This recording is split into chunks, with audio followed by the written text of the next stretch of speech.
If you listen to Trump, you wouldn't know that China and America are superpower rivals locked in a furious trade war.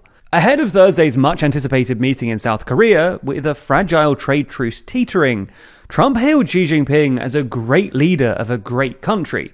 And after the meeting, having agreed to a one-year trade deal, told reporters that, quote, on a scale of 0 to 10, with 10 being the best, the meeting was a 12. So in this video, we thought we'd take a look at this new China-US trade deal, and whether it lives up to Trump's rhetorical enthusiasm.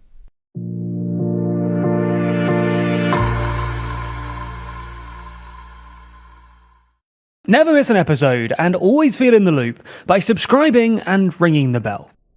So let's start with a quick recap of where we were going into the meeting. Throughout both Trump's first term and Biden's term, the US imposed a series of tariffs on China, which took the average tariff rate up to about 20%.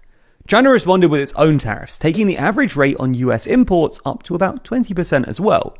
However, things escalated dramatically on Trump's so-called Liberation Day on April 2nd, when Trump announced sweeping tariffs on basically every country, including a 34% flat tariff on China.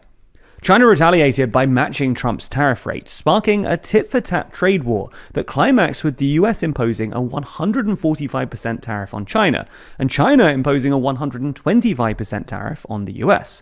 China also imposed an unofficial embargo on American soybean imports, which has since become a big issue for American soybean farmers, as well as additional restrictions on certain rare earth elements.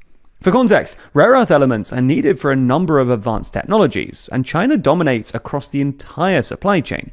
China framed its restrictions as a symmetrical retaliation against America's export restrictions on advanced chips going into China, which began under Biden but were expanded by the Trump administration. On May 12th, after negotiations in Geneva, the two sides agreed to a 90-day trade truce, with the US reducing its flat tariff rate to 30% and China reducing its flat tariff rate to 10%.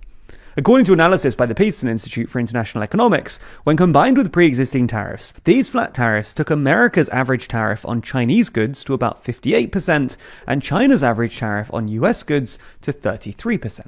After a series of bilateral discussions in London, Stockholm and Madrid, China agreed to lift restrictions on rare earths. The US agreed to relax restrictions on chip exports, and both sides agreed to extend the so-called tariff truce.